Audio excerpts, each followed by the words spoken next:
This may be the only soccer stadium in the world where the cheers are not for the athletes on the field, Viva Colombia! but for those falling from the sky.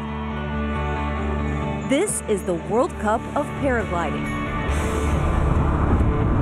Thousands of feet above the Colombian Andes, each of those bird-like wings has one of the top paragliders in the world dangling beneath.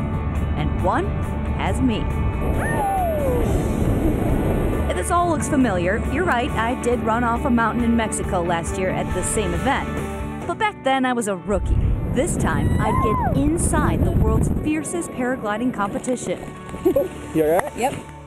Before we get there, let's start this journey on terra firma. We're just leaving Rio de Janeiro, and the Swiss team was nice enough to give us a ride. At the top, there's a final hike. Some of the pilots lug their 50-pound packs, and others get a little help. Diana, that's what we needed at Mount Washington. Around 90% of those competing are men, so I wanted to embed with one of the top women from the States.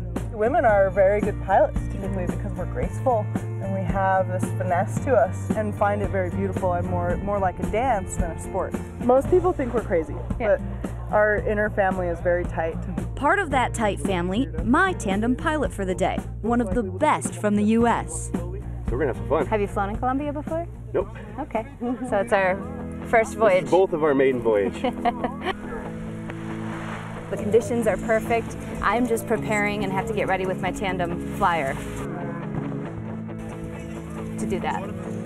Not that, but there was no time to worry. We need to get ready to launch. Looking up. Yeah, keep going. Once we're heels up, Hola, Colombia! we don't just rocket into the sky. We have to find solar fuel, and that search starts really close to the mountainside. Within minutes, other pilots start to swarm.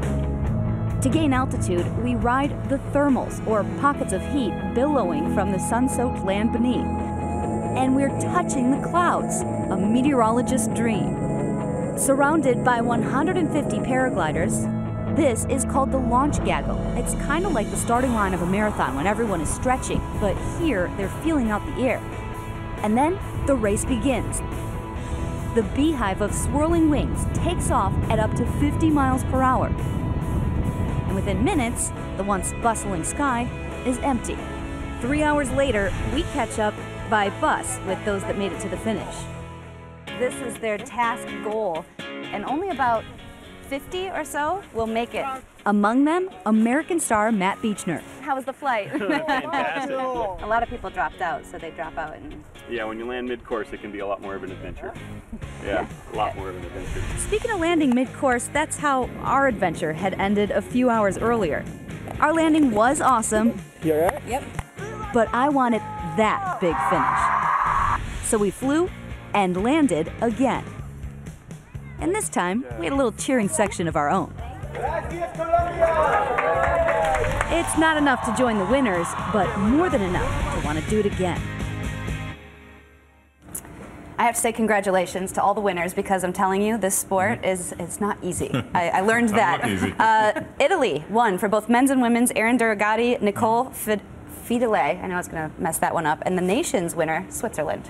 Wow. So, congrats. The nice guys who gave you a ride. Yeah. So isn't it scary when you've got all of everybody so close together up there? That was the most frightening part this time. You have, again, 150 pilots all going around. They all have to turn the same way, so that kind of keeps you in the same direction. But boy, sometimes you have to make noises. They do this caw-caw, which I think you would like, Dan. That's like their horn. That's how they let each other know, hey, I'm coming close. You had a funny noise too, though. Woo! Woohoo! Woo! Lots of those. Right. Our new theme, our new battle cry around here. Hola, Colombia. Hola, Colombia. That was beautiful, Thanks, Ginger. Thanks.